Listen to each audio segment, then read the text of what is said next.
Welcome to another No Bullshit podcast for contractors. Ever ask yourself this question? How do I go from not making any profits to growing, 2, 3, 4, 5x my contracting business and build an A team and become highly profitable? I got Remi with me. He's going to be talking about the specific strategies and principles he's applied to make that happen. And I'll see you on the flip side. This is Andrew Houston from Profit for Contractors with another No Bullshit podcast. See you later.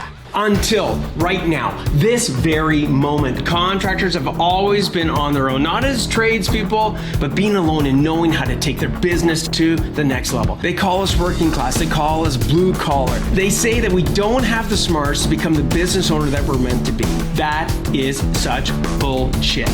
You have the ability. You're more than any of that. The question really is, where do you get the insights that you need specific to contracting to systemize your business so you can get your profits to pay for your freedom? I'm Andrew Houston. I'm going to show you how to make more profits, how to get more control, how to get more freedom in the simplest, quickest way possible without any of that bullshit. Welcome to the No Bullshit podcast for contractors. Listen up, level up, and if you learn something, like the video, subscribe to the channel, change your business, change your life. All right, Rockstars, welcome to another No Bullshit podcast for all of you Rockstar contractors out there. I'm Andrew Houston from Profit for Contractors, CEO of PFC, and I've got my man Remi here with me today. And what we're going to be talking about is hiring, how he's been able to grow his team, how he's been able to grow his business. We're going to talk about from an attract perspective, not just attracting them, but like how do we bring these people on board and set them up for success. We're also going to dabble into the importance of pricing your jobs profitably, how he's done that, and specific tactics, as well as growth, how not to be afraid of it and to face it forward. So Remi, welcome, dude. Hey, thanks, man. Yeah, it's great to have you. It's always awesome to see champion CEOs. And by the way, any new listener, that's what we call family members at Profit for Contractors, just champion CEOs. So Remi here's a champion CEO. And by the way, we're always becoming better champion CEOs, right, Remi? Always working. Sharpening that battle axe. That's it, man. That's it. Got to sharpen it, man. Always keep it sharp, right? Rust will always appear unless you keep it nice, polished, and sharp. So let's get into some of these things. 1 second before we do, I don't like people wasting their time. I mean, right, Remi? Your time is pretty valuable, isn't it? Yes, it is. Yeah, we're all valuable. Yeah. Yeah, exactly. So here's just a couple of points to the listener as to whether or not you should stay tuned in or tuned out. Okay. So you should stay tuned in if you're a contractor and you want to grow your business and if you're struggling with hiring, you're struggling with making the profit that you want to get your profits to pay for your freedom. You're at the right place, especially with the topics we're going to be covering off today. But you're at the wrong place if you're looking for a magic wand. Would that be correct, Remi? Yeah, that's 100%. Yeah. What do I mean by that, dude? There's no secret sauce. I'm just a regular guy who went to PFC for some coaching, me and my team, and we've been just trying to implement from day one. I don't have a secret formula for success. It's just other than time in, time out, and trying to build something worth keeping. I love it, man. I love it. And when you can apply the time in, time out with the right principles in the right order, then you're setting yourself up for success, right? That's right. Right. So again, if you're here for a magic wand, you're not willing to take these strategies and apply them, then definitely tune out. This is going to be a waste of your time. Okay. No bullshit. Okay. Also on this side of no bullshit, we're going to be bringing you strategies, tactics. We're going to be bringing, right, Remi, you're going to be sharing the real strategies that we've taught you, that you've applied, that are working, that are in your business and have been allowing you to move forward. Correct? For sure. 100%. Okay. So, what I like to do is, I think the first area we're going to focus in on is on the hiring front. Okay. So for all of those that aren't aware, there's this little book, do that out there, how to steer competitors, trade people ethically. Okay. Either you get their top talent or they're going to get yours. Would you agree with that, Remi? Yes. 100%. Yeah. So, is hiring, is it, let's just hear it from the horse's mouth. I mean, I feel that it's an epidemic out there. Is it an epidemic out there? Is it a situation where we really need to know and have a hiring process if we're going to actually find people and hire them? Nowadays, you have to move quick. If there's a good resume that comes across your plate, you got to be able to move quick, hire them on. If it's a weekend or whatever it is, you got to be able to filter fast and find some talent and kind of create something worth keeping, because a good talent isn't going to just wait around. Yeah, totally, dude. Absolutely. Okay. So let's start at, you tell me where do you think in your hiring process, what would be the top 2 or 3 areas that before, you got insights from PFC that there was definitely some holes? Yeah. Before it was more, I'd get a resume. Guy want to start, never checked his credentials, never checked anything. Just sure, hire him on. This is what I'm thinking you're worth. Let's give it a shot. And it didn't work out so well. But there was no guidance there. And I as an employer, I need to give guidance. I need to give benchmarks. I need to make sure my guys are growing within the team. And I never did that before. There was no system. There was just, guy sends me a resume, I have a phone call with them, and you're hired or else you're not, Mm-hmm. So and we were screaming for guys. We had big contracts coming in and we were struggling. So yeah, and you've grown quite a bit in sales as well as profitability, correct? Yes, 100%. Yeah. So how much have you grown over the last couple of years as far as sales? We doubled the first year. So I'm on year 3. So the first year we doubled, we barely hit $1 million the first year. Second year we hit 2. Third year, we hit just under, third year's in right now. And we're almost beating we're over last year's numbers. So we're growing at an exponential rate. So we're almost doubling every year. Mm-hmm. And you know which number I like the best versus just sales, right? Yeah, net profit. That's it, baby. Okay. Yeah. So you're at a negative net profit when you started. Then you were able to get yourself to a break-even point, and now you're at a point where the last while you've had a good run of highly profitable months. Agree? Yeah, we're trending in the right direction. That's awesome, dude. Awesome. Okay, so back to the hiring. Okay, Mm-hmm. What is that profitability? And we're going to talk more, come back to some of these systems here and some of these steps. Tell us from the horse's mouth how important it is that you solved or at least addressed with process and systems and a structure to your hiring process. Why that was so critical to solve that in order for you to grow. Okay, so my business partner is a pit bull. He finds work everywhere, and he finds these big contracts, and it's either we sub it out or else we do it in-house. And why would we want to sub everything out? And it just didn't work for us. We want to control the schedule. We want to control the team. We want to control the environment. We want to control. So, but these contracts kept on coming. And so if we weren't going to step up to the plate, somebody else would. Mm-hmm. So that's where it was like, okay, well, we need to hire. We need to start bringing onboarding. Let's go. So on me, I'm the operations guy. So my job is to create systems or processes. So I worked with my admin. We PFC had a pod at that time. So for all you guys don't know what pod is, kind of like a breakout session. We do a couple of weeks at a time, or maybe a month worth of a sprint at an obstacle. And this was the HR. Happened to be at a perfect time, right? I wasn't even sure if I was going to commit to it because I had so much work from the last ones to keep. I felt like implementation, but I knew that HR was a big one for us. So I leaned into it. I brought my admin in to help. We redid the roles and responsibilities and the processes, and we formatted a folder so that every employee that comes in had a checklist, and they weren't starting on site till they were done this checklist. So, because as soon as you get a guy on site, it's like, oh yeah, I didn't sign that form. Oh yeah, I'll get that to you. Oh yeah, here you go. And it's all bullshit. That's what it is. Like they get going and they get sidetracked. And so this was a way of saying, no, you're not starting until we clear you and you get the green light and we have what we need from you so we can guide you. So when you hit the site. Yeah, here's the thing, right? This next generation or the current generation that you're bringing in, they're not the same as, my generation, right? Yeah. Okay. So we talk about having an onboarding process. I mean, it's so critical. They're not going to put up with the bullshit, guys. This isn't no longer the, hey man, suck it up, approach. Like the old, my generation was like, just suck it up, just throw them to the wolves. And, if they survive, they survive. If they don't, then they don't. Okay.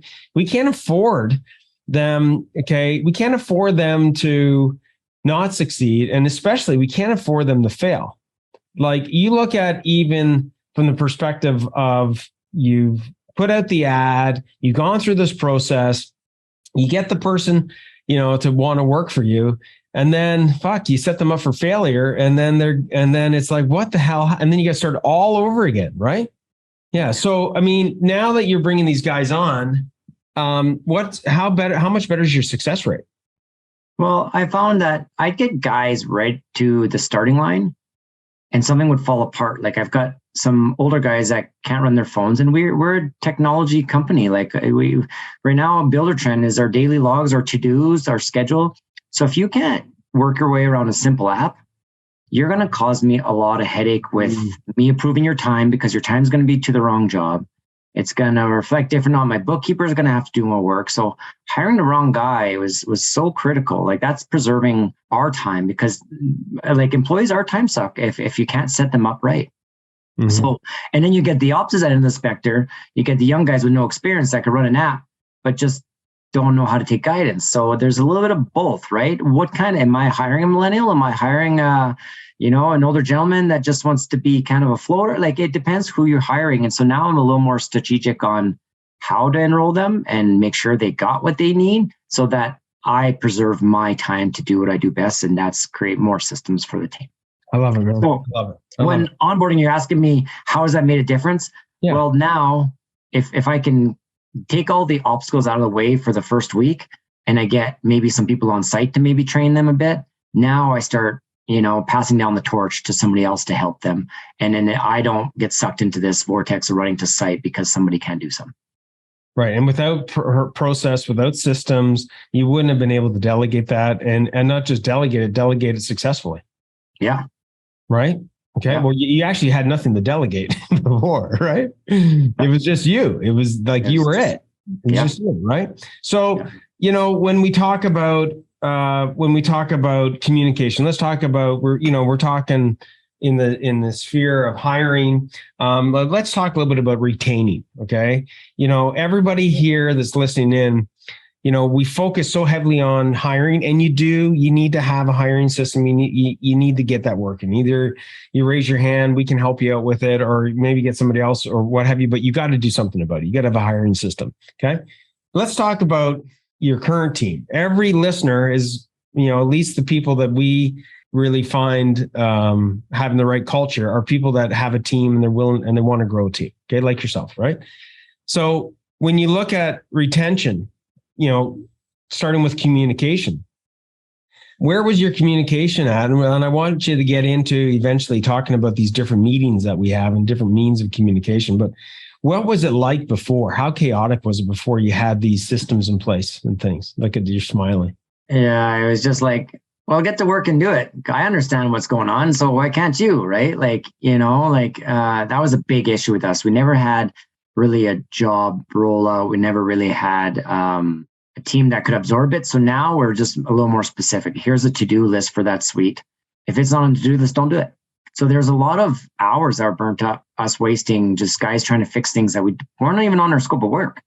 And we were wondering why we were always struggling, or wondering why we were always bleeding money, it felt like. But if we're taking on, like now with the price of material, price of lumber, like the price of drywall, and when somebody screws up or somebody opens up a wall that didn't have to, that's a big cost. Huge. Like, if your carpenters are installing doors and running another 30, 40 hours, like you can't make that up on the estimate. So it's more transparency, saying, this is what we expect to you guys. This is the schedule. Mm-hmm. If we start following out that, then what happened? Right. What tools did I not give you to do your job right? Mm-hmm. So beautiful. No, that's beautiful, man. Now let's talk about communication. Like we call it, having the right cadence of communication. So, that means tell us a little bit about what changed in your week as far as communicating with guys and these meetings that are very profitable now, that a lot of contractors think the meetings are a complete freaking waste of time. Yeah. Yeah. And you know what? Part of that going back was me being lazy and not wanting to be on site for Monday morning because it was Monday and I was groggy and I'd rather be behind my desk. And that's full out. I know JP, my business partner too, was just like, well, the team's good. They know what they're doing. But nowadays, just showing presence and showing up is a big impact, I feel. So the listeners don't know anything about these Monday morning meetings, Friday reflections. Right. So tell them, what are these meetings and what has the impact been? So every Monday, whether it depends on which site we kind of go, and even if I can't make one site, I'll go to the other site. If I can zoom in, sure. But usually I like a face-to-face because that's where we start getting some questions and some answers. Yep. So we'll get if we're showing up at an apartment building, we'll get everyone on site. We'll talk about where the carpenters are at. We'll talk about where the painters are at, and we'll just give everyone what's going on for the week and what are we seeing ahead, whether that's workload, whether that's any issues on site that we're seeing, if it's materials or like obviously materials, there's always, they're always short some, it feels like, but as long as we can communicate it, makes a big difference and everyone hears it, not playing this telephone game after. Yeah. And think about how many interruptions you had in the past, right? Like how much did that affect you having guys bug you all the time? Well, and that's the thing where you got to protect your time, right? Your phone is just a text away now. So now they're not just wasting your time, they're wasting their time texting. So, and 50, 100 texts a day you could easily get by some of those guys. Like some of those guys are just always on it, every question instead of just, so that's where we tried really removing is just more going out, clear scope of work. And if you got, obviously there's some questions and all that, but there's a chain of command so that it's not just everyone asking me what's going on. Beautiful. So Monday morning meeting is what's another meeting that you have throughout the week that helps with cadence and communication? So we've started rolling out a invoicing meeting, like just within my office, we started doing an invoicing, going through QuickBooks, looking at jobs, where they're at, what are we looking for material, and one is material and scheduling. So we have a material and scheduling twice a week just to make sure that we're communicating on all projects and make sure stuff's on site for when the guys are there. What did that solve? Oh, lots. Honestly, like knowing where our cash flow is at, knowing where the material and where we need to be so we could plan ahead is so important. Because before it was always just reactionary. And we still are. We're still a younger construction company, but we're changing the pattern. And that's what I'm looking to do. You know what I call it? I call it, every listener, you might want to write this down, including you, Remi, whatever. Okay.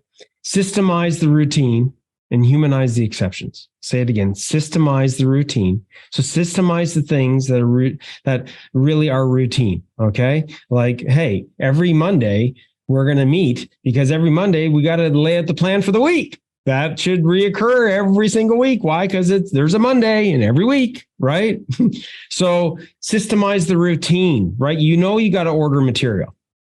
So systemize it so it's a routinely thing where you're doing it to have a meeting twice a week. You didn't say on this call, yeah, coach, one of the meetings we have every once in a while, whenever we want to, some days is talking about the materials and ordering and things. No, you said 2 days a week. And I have a funny suspicion there are specific days and specific times that you have these meetings, correct? Yeah. 100%. Right. You've turned things that weren't routine into routine. Yeah. Okay. Now there's going to be things. Welcome to construction. I've said this on many podcasts. This is not, I'm going to tell you right now, profit contractor is not going to solve all your problems. I'm going to tell you that right now. Why there are going to be, I said systemize routine, humanize the exceptions. There will always be exceptions. There will always be curveballs. But if you're not systemizing the things that you can systemize, then you're in complete fucking chaos. Does that make sense, Remi? 100%. Yeah, totally. Okay. So look, I look at your board behind you. Like it's not a high digital, whatever. It's a board. It's got lines in it. There's things on it. It means something. It has purpose. It doesn't have to be overcomplicated, but you've got to systemize things to make it a routine. Okay. Yeah. So, so you have that. Have you guys started the Friday reflection meeting? Well, we have the Friday material and schedule meeting. Okay, perfect. Not reflection, but we go over our jobs, how well they're doing and where we're seeing, like we're planning the schedule for the next week. So we're really reviewing on where we are at. That's perfect. That's what I'm talking about. Okay. So everybody understand, he's just to let you know, because this is the no bullshit podcast. I'm giving you these are things that actually work. So you got the Monday morning meeting. You guys want to get your hands on the top 5 money making meetings. We've got a tool for that you guys can get your hands on, all the listeners. Reach out and ask for the top 5 money making meetings. Okay. And it's got the agenda in there for the Monday. It's got the agenda there for the Friday and other meetings as well. But I think one of the biggest things that my hat has to go off to you is that you were willing to, I don't know how to best describe it, except to say that when we try out new things, there's always going to be a bit of fear and doubt, and there's going to be like a bit of question, right? What would your advice be to people listening in on this? Because we talked about the Monday morning meeting, we talked about the Friday reflection. We'll leave the other ones out for now because they can get their hands on this tool. But like, what would you say to somebody listening going like, man, I don't know if that's going to work for me, or, we've tried meetings before, but they don't work, or like, what would you say to try and get them to go, you know what, let's give this a shot? It'd be more drop your ego. Like really, like when it comes down to it, I'm a coachable kind of guy. I got a real estate coach, I got a business coach, you know what I mean, with PFC, and I believe in coaching because I'm heading in one direction, and that's forward. So if I could get somebody steering me in the right direction, I know I'm going down the right path. If I'm not going down the right path, I wouldn't be doing what I'm doing. Okay. And I know every business owner goes through his roller coaster ride. Some weeks it's high, some weeks it's low. I've got a business partner that's adds complexity itself, just communication and where we're taking this company. But when I could take good sound advice, I could bounce it through the Facebook group, asking them a few questions. I could steer myself in the direction I want to go by gathering the information and making a decision mine and letting it push me forward. I love it. That's awesome. I love how you describe that. Okay. So we talked about hiring. We talked about some aspects about leadership, really about retention in your team and about communication. Let's just touch on before we wrap this up. One of the biggest things that, what you had some aha moments on was pricing. Let's talk a little bit about that. Okay. So what was it like before, and what is it, and what did you get that changed how you looked at pricing? Oh my gosh. Where do we start there? So I don't like, I'm a journeyman welder by trade, farm boy, you know what I mean? I've never had to really estimate a job efficiently. I've never had to count every nuts and bolts. It was always we're right around there. Yeah, we're right around there. And I know the last, 3 years in the business now, we're starting to gather some data that we could actually steer things. But the price of lumber, the material, planning ahead, overhead is something that we've never really factored. We never really knew our burn rate on a guy. What's it really costing us? So now we've just reviewed our rates. And we're doing that on a lot of jobs. We're shifting some cost plus jobs just to protect ourselves a little bit more. And I think that would be a big key to us is knowing our dollars. And I know like construction is always like, it's hard to dial in every nut and bolt unless you got good engineering drawings and you go through it through a fine tooth comb. But it's just knowing what it's costing you to show up. My truck and my tool belt, I show up. What does that cost me? Mm-hmm. And that was a bit of an aha moment for you, right? Oh yeah. Well, hiring a good bookkeeper made it very easy for us to start really diving in. Somebody calling us out on bullshit was kind of nice. And she's really good at that. Like she's so good at looking at it and saying, why was this one not profitable? Well, I can't just explain to her. I have to show her where, we lost some cash. So it was good. Back to, I think you said, I was asking you what would get in, what they faced so that they would move forward with the meetings and some of the insights you provided. I think this is another one, right? Where there's pride and there's fear, right? We're sometimes afraid. A lot of people come to Profit Contractors and they either come with the pounding on the chest, like I've been pricing for 25 years, so I know how to price, right? And they don't know about overhead. They don't know about labor burden. They don't know about, how to create a system for quoting and pricing and all those different things, how to know what's the most profitable work, most profitable clients, most profitable team, all the rest of that. Okay. But I think there's a little bit of fear. I've heard it sometimes where I'm talking to a champion CEO and he's like, you know what? I didn't really want to look at my numbers. Yeah. Right. How would you, I don't know if you had the answer to this, but what would your guidance be and insights to get over that, to just say, you got to look at this stuff? I was never afraid to look at the numbers. I just didn't understand them enough. So when I started doing, profitable sheets after jobs and actually reviewing, I had some major aha moments saying, what in the hell were you doing? Where's your change order for all this extra work that you did that you didn't get paid? What are your profit margin? It wasn't that you ran a shitty job. You did a great job in the end, but you weren't going back to the estimate. You weren't tracking every nut and bolt. You weren't intimate with your estimate. That's what it is. Like, you got to know where things are and what you have accounted for. Mm-hmm. And like with the team now, you have to educate and pass that on too, because they don't know. So now growing the team is definitely, you got to be more transparent, letting them know where you're at. Especially in today's millennials and the next generation behind them, they actually want to know data.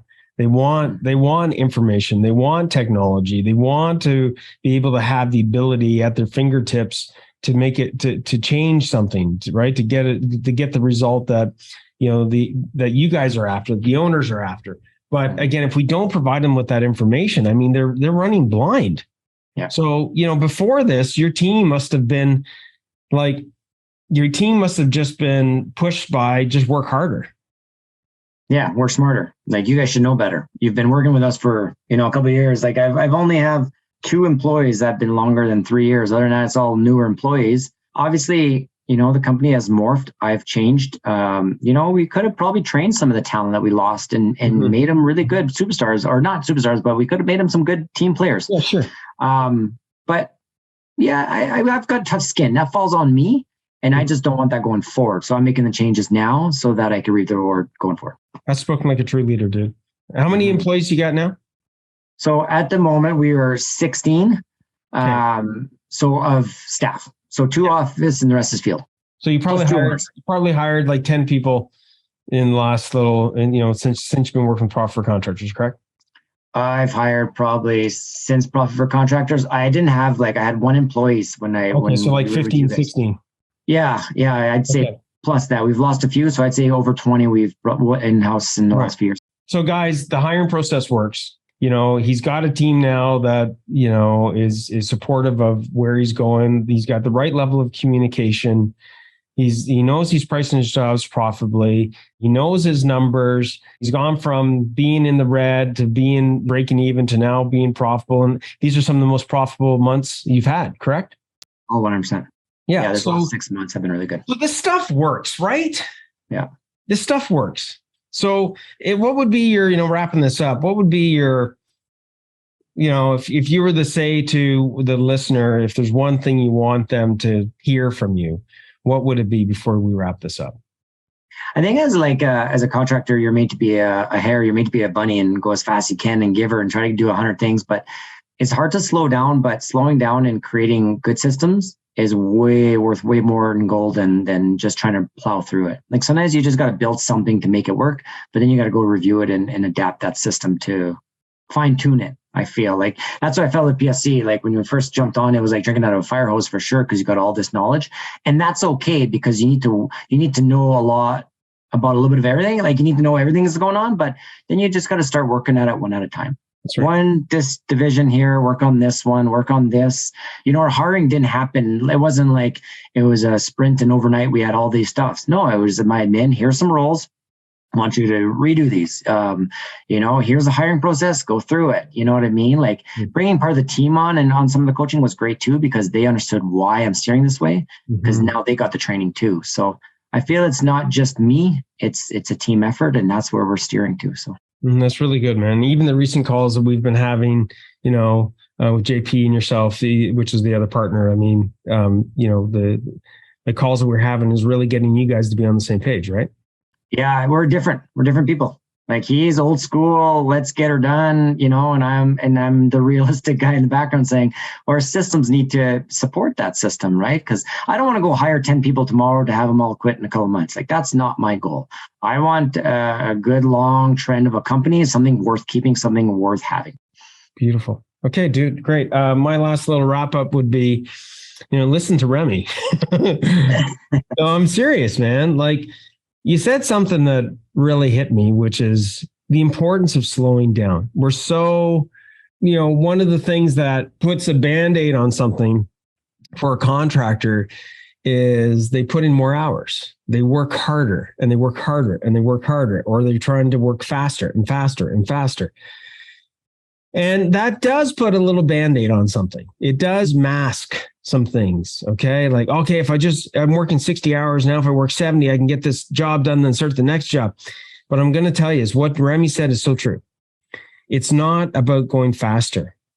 Okay. It's about slowing down to systematize things so you can go faster. And I say this all the time, slow down to speed up. Literally, it's slowing down will speed you up and take you a farther distance than you've ever been able to imagine before, because what you put into play allowed you, being the systems and the people and the process and the building the right culture, right? Like you said, your attitude about building a team that's going to be with you is a cultural statement, right? It's a leadership mindset. Okay. But it's having those things as a foundation that you can build upon. And once you have those things in place, you get to use them for the life of your business, right, Remi? Like these systems and things that you put into play are not going, even when you're not around, other people are going to be using them. Other people are using them right now, right? Yeah. In your company. Yeah. Yeah. Okay, cool. All right, guys. Again, if you want to get some insights on hiring, on pricing your jobs profitably, join the Contractor Profitable Association if you're not already part of that. You can raise your hand, if you want to get the top 5 money-making meetings or you want to get access to the hiring process, just let us know and we can show you guys how you can get access to those things. But, don't do it alone. Don't think that putting in more and more and more time, especially during this hay season, like you're a farmer. I grew up on a farm as well. That also was the mentality of like, fuck, we just got to work harder. We got to fucking take more hay off the field. We got to fucking feed more cattle. We got more, but with the same amount of people, right? Like, and eventually you're going to crack or something's going to break. So that's it for another No Bullshit podcast for contractors. Guys, we care about you. You can make a difference. This applies to all different trades and you're not alone. And I'll see you on the flip side. Ciao. Hey, rock stars. Thank you for watching the No Bullshit podcast for contractors. If you enjoyed this episode, hit the subscribe button. And if you're serious about growing and need help, click on the link below. Myself and my team would love to help and give you the necessary tools so you can take your contracting business to the next level. And remember, dominate, delegate, and deliver.